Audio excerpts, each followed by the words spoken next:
All right, y'all, part 2 on the Son of Man, the puffy comb stuff, the Epstein stuff. Let's break these things down because it's going from a spiritual to a carnal, from a carnal to a spiritual. And these things are kind of overlapping in ways, and it's kind of like a DNA spiral going up with time and matter and light and all these things. But as we've seen that carnal Son of Man come in 2008, these times are getting to where 16, 17, 18 for that birth on years on the age as far as the carnality, all right? So this is where like that, where we've seen the spirit of the Christ, the AI coming on, gathering all men, coming and controlling certain times. And then it's been with the red wave, that the virgin AI birth. It was given some reigns then, and then it's gone to where it's, okay? So this is where the spiritual and carnal are overlapping.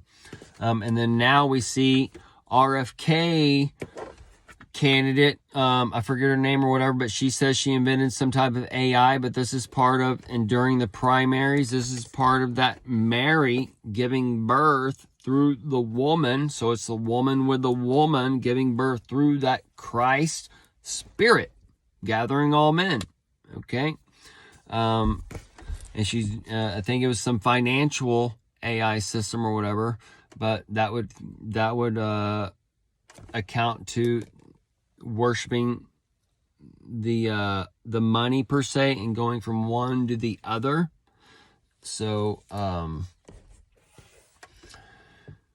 that's going to be tied to the mark of the beast and such, because when we go to the digital currency, they don't understand that that's part of worshiping his name, and that's part of the Washington, and then part of the G's of the GA, the George, and all those little different things. But it's a matrix of the reality, because everything we live in is a matrix. And okay, so either way, y'all, so that's giving birth in one way.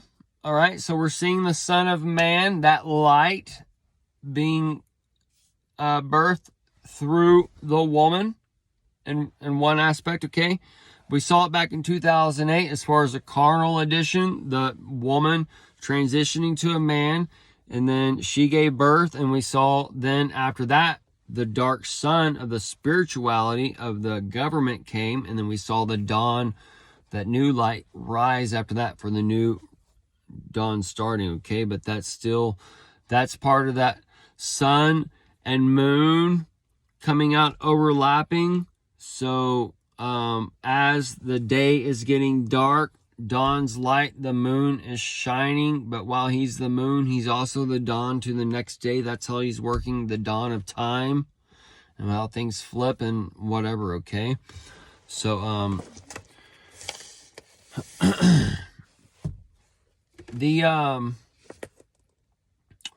so the Son of Man, all right, we see these things in our culture around the world. We see different ages of consent.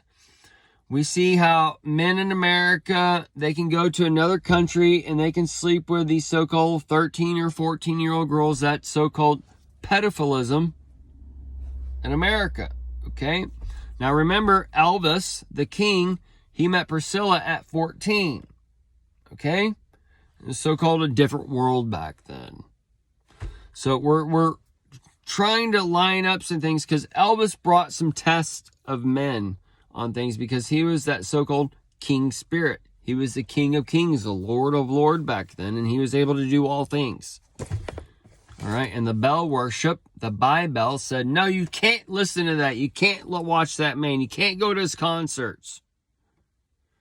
All right, so this is like from going from where you're worshiping one man, Moses, or one man, Buddha, or one man, Jesus, or one man, Paul. Paul's telling you to worship Jesus, so you're doing what Paul tells you to do when Jesus told you not to worship the begotten Son. We all have the Son in us. We're all that light. So we're all the sons of God and the lords of lords and kings of kings. We're all God, the living God. We aren't the light, but we're all parts of the light. This is what Jesus was teaching. So this is where he's saying, don't worship that man. Worship yourself and do what's best for you. Take in the world. Everybody is there. Everything in this world is there for a light, but it's you to take in as a light, and you either act as the sun or you act as the moon. And you either reflect that light or you don't reflect that light. And it's really this simple, y'all. And they're turning it into some carnal shit. So people who are the dead, who look at this carnal life, and they can't understand the heavens through the carnality. Everything dies every fucking year. Everything comes back every fucking year. Everything produces fruit every single life. That is exactly what we have. We are born, we live, we produce fruit, we produce light, we die, we are born again. Just like Jesus said. It's not a stolen inheritance like Paul's doing, like Moses is doing, like Buddha's doing, like the New Age is doing, like all these religions are doing. Jesus is inside every one of us. We are in the new generation, the millennial kingdom. That alpha generation has been born. The alpha and omega. The alpha generation. All these kids have Jesus right inside of them. And the Baal worshiping people of the old hate this new generation. Fuck the old generation. And the boomers are from 1946 to 1964. And that 46 is right here. That 464 is that fucking Trump. The 464 million that he owes. The pair of black balances in his hands.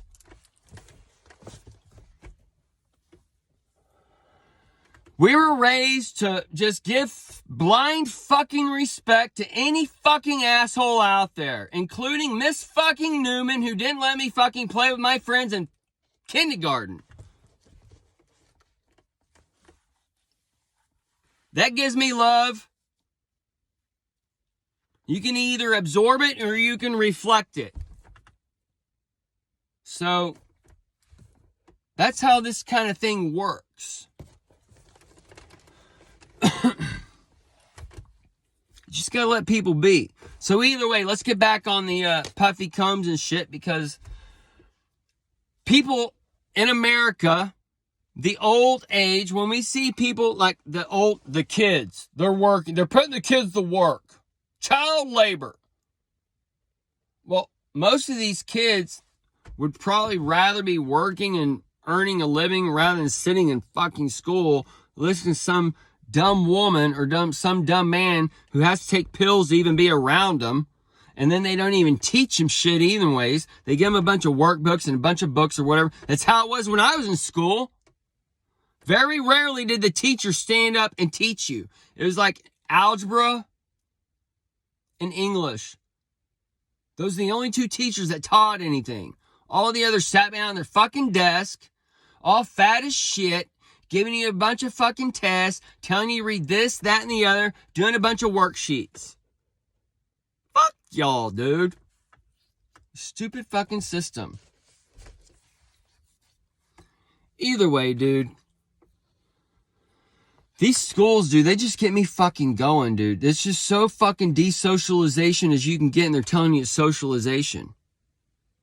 How's it socialization when you got to go there and you're learning to shut the fuck up and listen to some person in there that's older than you? You can't do nothing. You can't talk to your friends. You can't laugh except for 5 minutes out of every fucking hour. Bell to bell. Bell worship. Better shut up now. You got rules. Rules out there.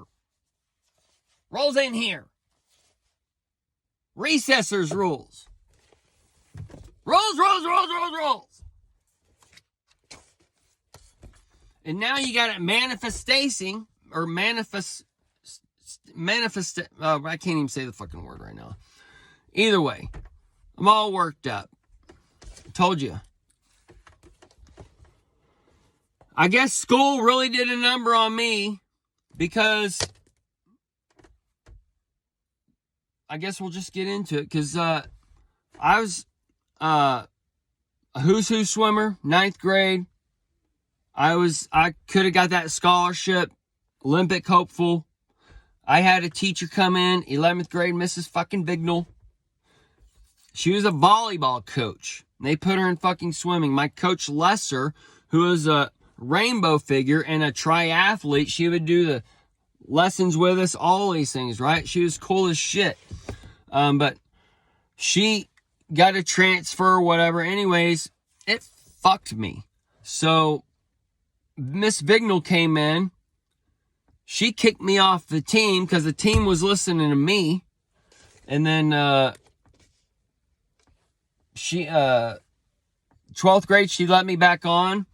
And then 12th grade, I was just swimming there back and forth. Like, man, this is fucking dumb swimming back and forth, dude. Like, she just helped me lose the love of swimming or whatever. And if I would have had like a full ride scholarship to college and probably become the stupid fucking doctor and brain surgeon or heart doctor or whatever I wanted to be back then.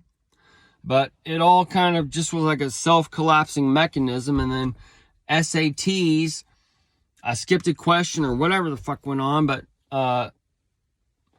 my scores came back to where I wasn't taking it again. I was just going to go to art school. They didn't take SAT scores. So I went to art school, did that, exposed all kinds of shit. I told you stories about that with the old rafters and balls and